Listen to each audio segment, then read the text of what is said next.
Do you ever stand somewhere and try to hear the echoes of the past? There are stories all around us. I'm Vincent Tseng, the Wandering Warrior, and I'd like to tell you one of these stories.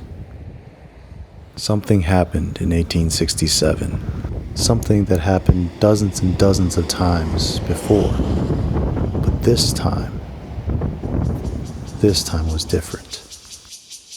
The events of 1867 would lead to the U.S. Marine Corps landing on the southern end of Taiwan and fighting native warriors, only to lose.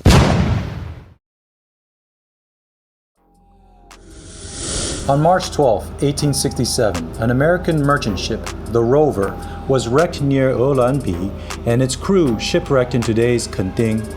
They had entered the lands of the 18 tribes of Longkiaw, led by a Sekalu chief, Tokitok, at the edge of the Qing Empire. The southern tip of Formosa had long been the site of shipwrecks. Some sailors were rescued, others killed and looted. The local Kulialuc or Koalut tribe, having had members killed by foreigners before, attacked and headhunted them. One Cantonese sailor is said to have escaped and made it to Takao, Kaohsiung today. The next month, American Consul Le Gendre attempted to negotiate, but the Longkiaw tribes remained hostile.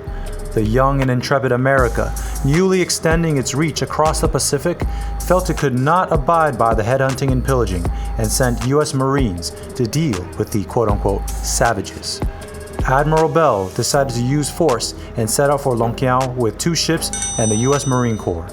They sought a decisive victory over the southern Paiwan, specifically the Kulialuc or Koalut tribe. June 13, 1867, the Americans arrived. The 81 men, sailors and Marines, led by Commander Belknap and Lieutenant Commander Mackenzie, marched inland. They grew fatigued, dressed in the heavy, warm naval attire, while in the oppressive heat and humidity of southern Taiwan. The Longkiaw Paiwan faced a well-armed foreign force, split into 2 columns, with an advanced group of Marines as skirmishers.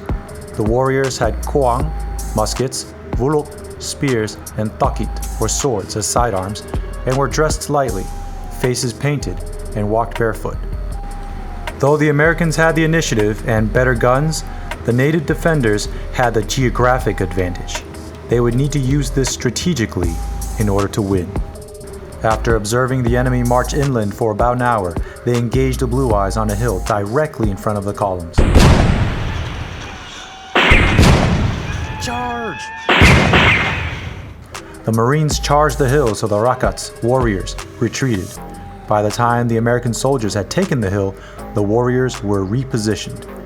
Each side took shots at one another, but with the rocky terrain and dense vegetation, no one had been hit. This was repeated several times, with southern Paiwan warriors using their koang to fire upon the advancing Marines, and spearmen behind them ready to reinforce. Every time the Marines charged, the Paiwan retreated and repositioned. Hours went by, and the frustrated soldiers were growing delirious from the tropical heat, and several had collapsed. 6 hours into the invasion, the Americans were getting close to the Koalut or Kulaliuc village, and suddenly, the Paiwan unleashed a volley, and Lieutenant Mackenzie was shot. 1 American killed, and no Paiwan warriors harmed as far as we know. The Marines retreated back to their warships. American use of force on Taiwan had failed this time. The Qing Empire was startled by the blatant aggression of America and sent General Liu with 500 troops to Longkiaw. Consul Le Gendre would eventually comprehend the complex situation involving the Qing dynasty, Taiwanese Holo, Hakka, Makatao, and Longkiaw Paiwan. Utilizing local connections, he managed to secure a memorandum of understanding with the Sekalu chief Tokitok of the 18 tribes of Longkiaw. In this so-called Wild East, understanding the context and connections, in addition to military power, was key. However, this agreement was no treaty and was considered an understanding between LeGendre and Tokitok. In the future, foreign sailors shipwrecked in Longkiaw were still at risk of being headhunted. I hope you enjoyed that brief retelling of the story of when the U.S. Marine Corps invaded the Longkiaw Paiwan 18 tribes. Stay tuned for more stories regarding the Qing Dynasty and the 18 tribes of Longkiaw. And thank you for following me on my journey. I salute yours. Peace.